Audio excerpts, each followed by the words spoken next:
Recruter un formateur, ce n'est pas juste trouver un CV, et je sais que la plupart des dirigeants d'organismes de formation ont une vraie pénurie de formateurs. Alors peut-être que vous n'avez pas de pénurie de formateurs, mais peut-être que vous avez une pénurie de bons formateurs, ou une pénurie de formateurs qui vous coûtent, selon vous, le bon prix. Dans cette vidéo, on va couvrir tout ce qui touche au recrutement de formateurs. Je gère depuis des années des groupes dans le milieu de la formation professionnelle pour adultes, les milieux des formateurs indépendants, les milieux des organismes de formation, et j'ai vu que c'est une question qui revient tout le temps, tout le monde recherche des formateurs. Donc dans cette vidéo, j'ai envie de vous apporter, on va dire, quelques éléments de réflexion, quelques pistes pour qu'à la fin de cette vidéo, vous ayez une stratégie claire pour ne jamais manquer de formateurs et surtout pour avoir les formateurs qui vous conviennent, que ce soit en termes de tarifs, en termes de compétences et également en termes de professionnalisme. On verra également comment faire face aux phases de creux et aux phases de haute saison en fonction de votre secteur d'activité pour pouvoir assurer de manière constante sur l'année votre recrutement de formateurs. Pour me présenter rapidement, je m'appelle Tristan et depuis 2020, on accompagne les organismes de formation à se structurer, à se stabiliser et à obtenir tous les agréments nécessaires, que ce soit évidemment le Calliope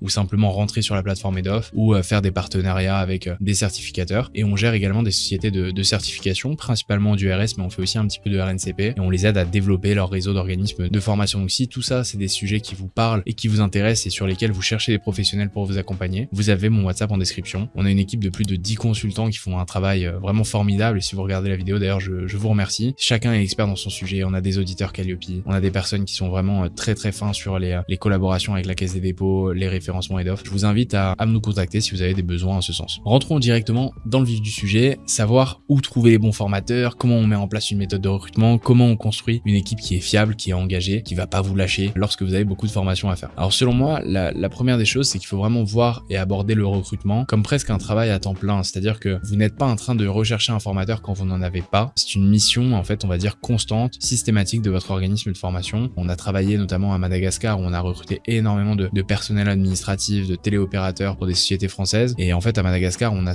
vraiment une tension du marché de l'emploi qui fait qu'on est systématiquement en train de recruter. Et donc, on a recruté peut-être plus de 200 ou 300 profils là-bas. Et donc, on a analysé un petit peu ce qui marchait en termes de tendance de recrutement. Et ce qu'on voit, c'est que si vous n'avez plus de formateurs lorsque vous vous mettez à en chercher un, c'est que vous avez déjà un problème. En fait, il faut systématiquement avoir plusieurs employés d'avance, d'autant plus si c'est des employés en fait en sous-traitance, donc des contrats freelance, des contrats sans réel engagement si ce n'est la partie financière et contractuelle, mais on n'est pas sur les contrats de CDI. Sur ce type de contrat-là, je vous invite à avoir au moins 10, 15, 20 profils pour un poste pourvu. Comme ça, si jamais il y a une urgence, quelque chose qui se débloque, rappelez les formateurs, contractualisez entre guillemets, j'allais dire en urgence, mais faites-le bien, vérifiez les NDA, les expériences professionnelles, etc. pour que tout soit dans le cadre légal. Et ce que je veux dire par là, c'est que vous avez des numéros à appeler s'il vous faut demain un formateur à tel endroit, etc. La deuxième des choses, et ça je sais que ça va vous faire mal de l'entendre, mais c'est qu'il faut bien payer les gens en fait. Ça paraît super évident comme ça, mais en fait moi ce que j'ai remarqué, c'est que j'avais certains de mes consultants, même dans mes équipes de conseil, qui étaient des consultants en freelance et qui étaient un petit peu moins présents, c'est-à-dire qu'ils allaient me refuser une prestation, ils allaient me dire ah bah là ce week-end-là je peux pas faire ça ou tel jour je suis pris, etc. Si vous doublez les prix, ils sont très rarement occupés en réalité, et donc il y a vraiment cette question financière qui rentre en jeu. Créer des incitations qui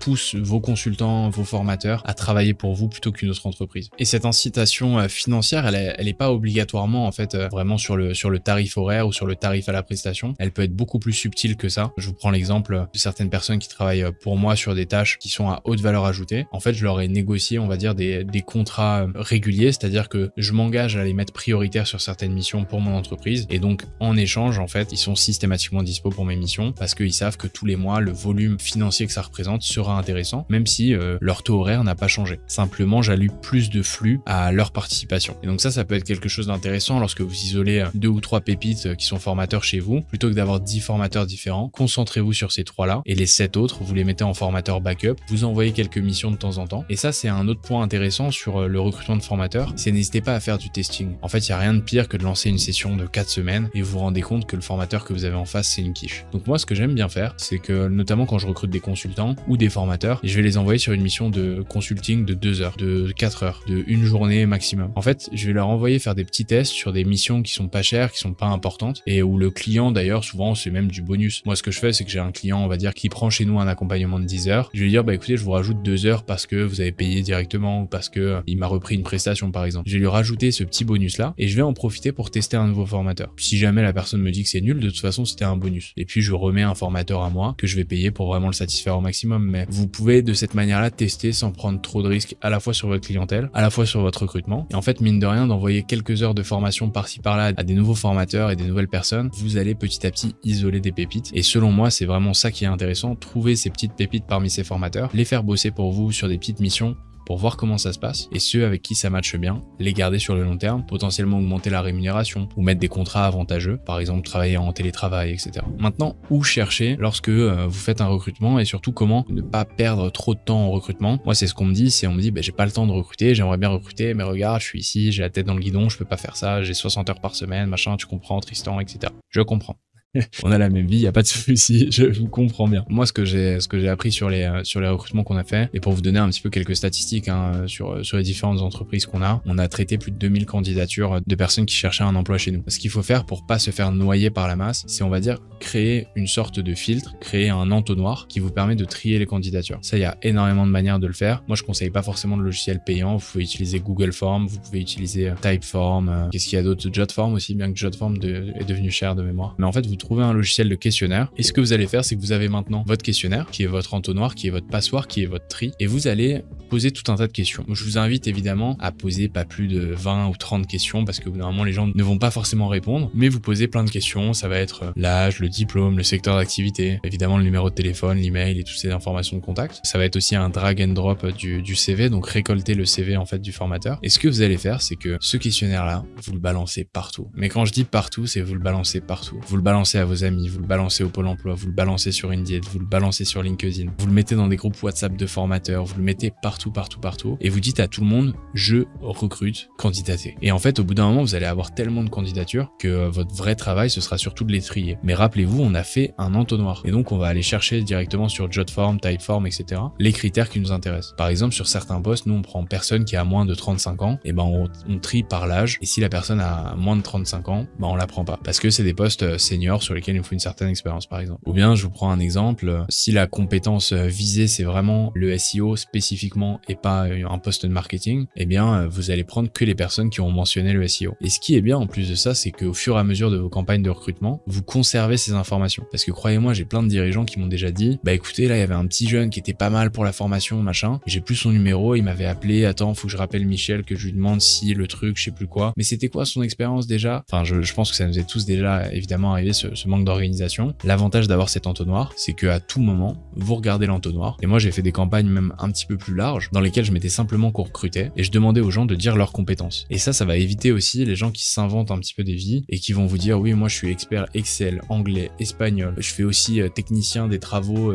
haute intensité électrique, je sais pas quoi. Non, vous voulez quelqu'un qui est spécialiste d'un secteur, d'un domaine. Et donc, nous, ce qu'on fait des entonnoirs qui sont ouverts, c'est-à-dire on recherche à recruter 10 personnes, un petit peu dans tous les secteurs, à la fois de l'acquisition, de la prestation, de l'administratif. Rentrez vos compétences, ce que vous savez faire, ce que vous voulez faire, et ça, c'est très important aussi, parce que des fois, en fait, vous avez un profil qui est exceptionnel. Ingénieur, grand orateur, il captive vraiment l'attention de vos élèves, et vous le mettez sur de la formation Excel. Bah évidemment, dans 3 mois, il s'est barré quand il a trouvé une meilleure mission, vous voyez. Donc on va, grâce à cet entonnoir, filtrer les profils. En fait, on va les écouter. On va dire, bon, votre expérience, c'est quoi? Dans quoi vous voulez travailler? Comment vous voulez travailler? Quel est votre taux horaire? Etc., etc. Et derrière, en fait, nous, on regarde la base de données. Vous pouvez même maintenant utiliser ChatGPT, donc télécharger le résultat de cette base de données, dire à ChatGPT, trouve-moi le meilleur profil pour telle mission, et il va vous sortir 3 profils, vous avez le numéro de téléphone, vous appelez les 3 et vous avez votre formateur. Donc cette notion de base de données que vous allez pouvoir rappeler à chaque fois que vous recherchez un formateur dans un secteur, c'est selon moi la clé pour avoir un bon recrutement. N'oubliez jamais également, si votre système d'entonnoir est bien fait, vous n'avez jamais suffisamment de candidatures. À Madagascar, pour un poste administratif assistante de base, on prend en moyenne une personne sur 50 qui postule. C'est-à-dire qu'on a 50 candidats,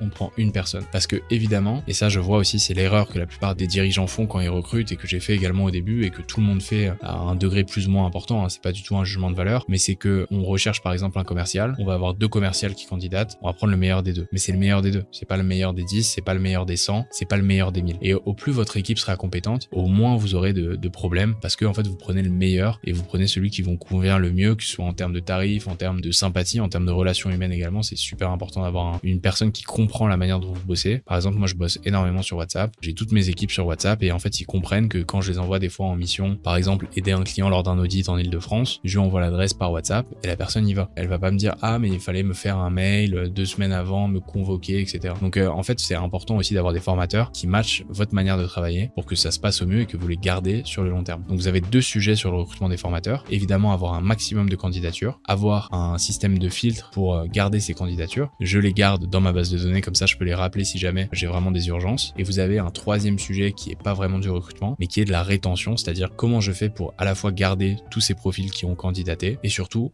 comment les garder dans mon entreprise en fait. Et donc ça d'ailleurs ça fait partie des structurations qu'on fait sur les entreprises, c'est toute cette réflexion stratégique. Alors évidemment si vous avez un petit organisme de formation avec 4-5 formateurs indépendants, 2-3 commerciaux, etc. c'est pas forcément des sujets qui vous intéressent sauf si vous souhaitez grossir, mais si vous avez un organisme de formation avec 40, 50, 100 employés, ça devient des vraies problématiques et c'est des problématiques évidemment sur lesquelles on peut intervenir. Encore une fois il y a mon WhatsApp en description, le site avec toutes les informations. J'espère que cette vidéo vous a plu et vous a apporté quelque chose sur le recrutement de formateurs. Évidemment likez-la et abonnez-vous si c'est le cas. Et puis on se dit à très vite pour une prochaine vidéo.